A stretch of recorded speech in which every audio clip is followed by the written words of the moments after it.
It's Chris Kelly with part 2 of our coaching series on peak fitness coach duties. All right, so now when we're looking at our beginners versus our advanced clients, it's important to look at this because we have kind of a big variation here. Okay, the beginner, we're going to have to teach movements really and watch their form with each exercise. All right, if you have a class of 5 people, okay, and we're talking about maybe a small group here where you have maybe 3 people that have been in the workout for 3 months, okay, and one person or 2 people who have been in for a week.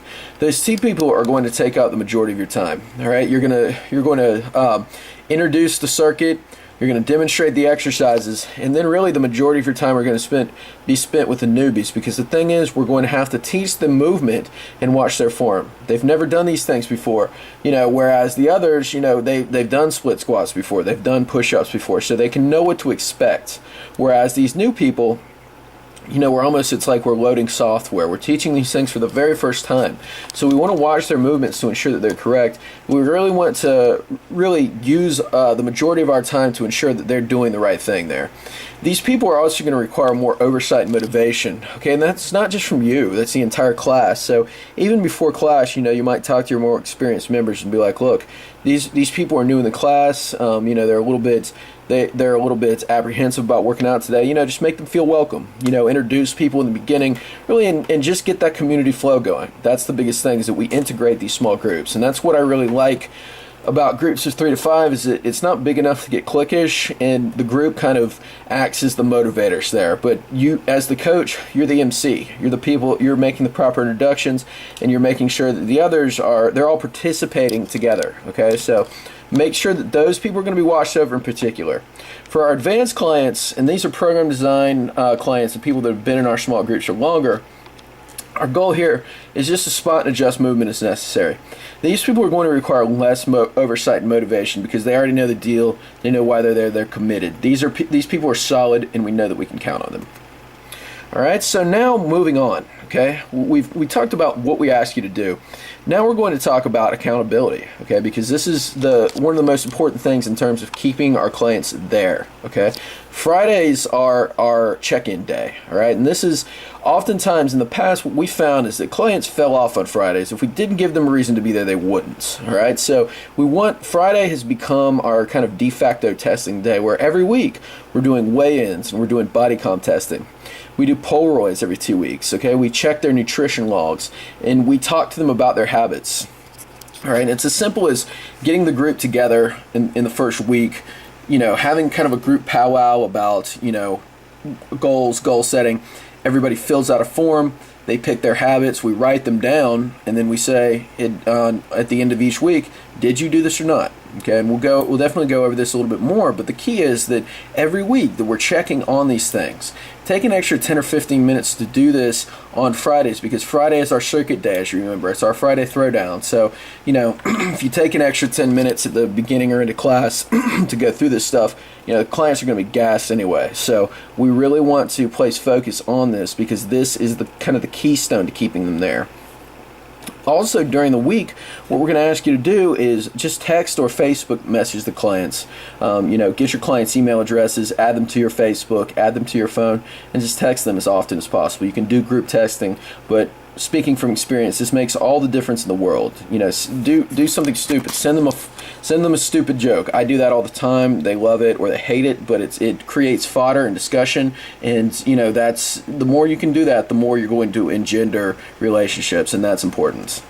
Now, in terms of the consultation process, with our small groups, generally we're going to get each person together. We're going to get them together into a group of 3 to 5 for our beginners. And sit down and we'll talk about goals in a group setting. Okay, I found that doing this is more motivational to these people, because you get kind of the group consensus on, so Mary, did you get sleep this week? Well, why not? If she's just talking to you as a trainer, there could be a disconnect. Maybe you two don't get along as well, and not everybody's going to click 100% of the time. But if there are 3 or 4 other people there that can offer their opinions and kind of work together as a team, then you get a lot more input and buy-in. Okay, so we're going to administer these things at the end of each week as a group, where we just say, okay, we're going to take our goal setting time. Take 10 minutes out of your workout, sit down with everybody, go over their forms, which we have on file, and say, hey, did you do this week or not? So at the very beginning, okay, the first week, our clients are going to fill out a goal setting form. Okay, we ask that they choose a specific goal.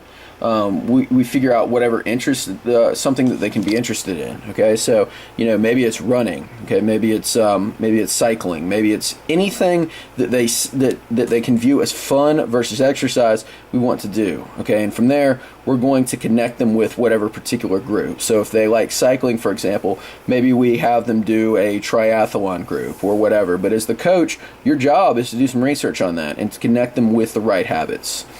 All right. The other thing that we do is we choose a specific habit to connect them with success. Okay, and what I mean by that is a typical example is someone that has a really busy schedule and forgets to schedule their meals. All right, so they eat maybe 1 or 2 meals a day. They comment that they're not hungry. The habit here would be simple. Okay, I want you to write down your meal times in your planner just like a meeting, and I want you to prepare just basic snacks on Sunday. All right, one habit to work on. That's all that I want you to think about. Okay, at the end of the week, did you do it or not? Why? Okay, keep in mind that we're going to keep these files or keep these things on file. So you just refer to it each week. You ask them, did they do it or not? And then, just checking up on them during the week, you just send them some basic text on those things. And then kind of what we were talking about before, training versus application. All right, training is working out in a group setting. Okay, so everybody knows we can do that. We can kick their butts in the gym.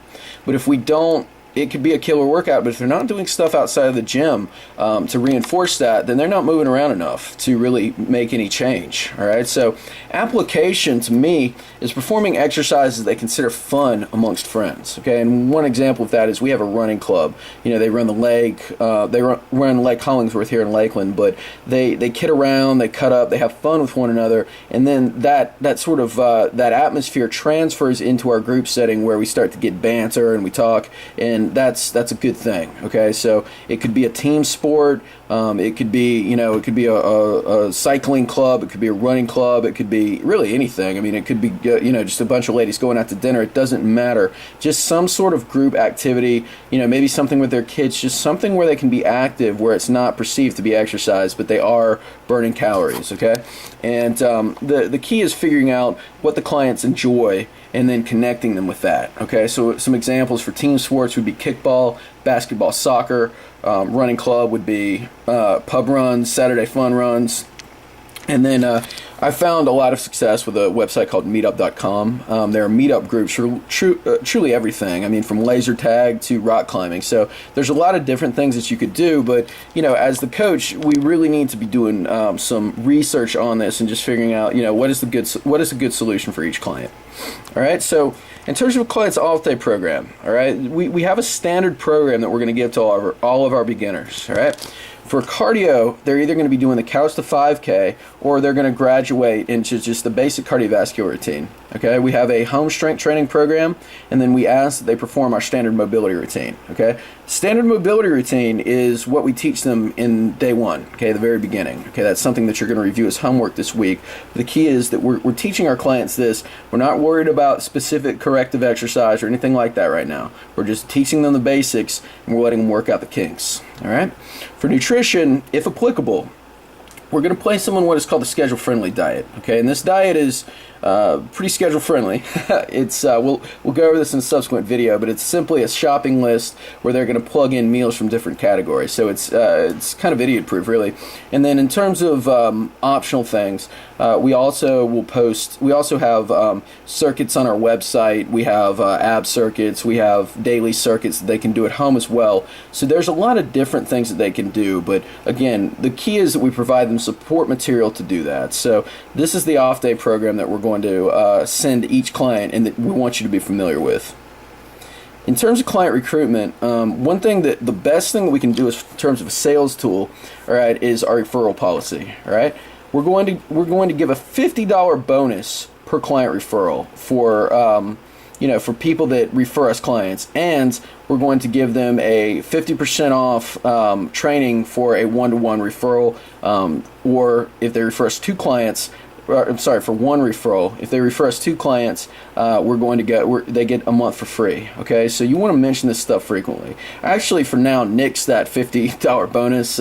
Once we kind of revise this policy, we'll add that back in. But for now, it's 1 person, they get 50% off. 2 people, it's free. Okay, and then for our Friday Throwdown workout, each Friday we encourage them to bring a friend. Okay, so if they like the workouts, if they're commenting that they're enjoying themselves or whatever, always just announce on Wednesdays, hey guys, we're looking to build our business. Friday workouts are free. Invite a friend and make sure to play up that referral policy, and that'll really make a big difference.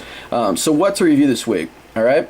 What we ask is that you review our standard, our beginner client warm up, along with our standard foam rolling routine. Okay, which is the first thing we're going to teach new clients. All right. Our basic client homework. Okay, we're going to send you a video on that. The rules that we talked about in this, and then our consultation form. Once again, we have a couple videos on these things specifically, but these are going to be kind of the cornerstones of our system. These are the things that are going to keep the clients accountable and are really going to sell your services as a coach. Okay, so this is what we want you to do, and we find these things are the kind of the building blocks of everything else. All right, so once again, welcome to the family. Have an interesting and thoughtful week.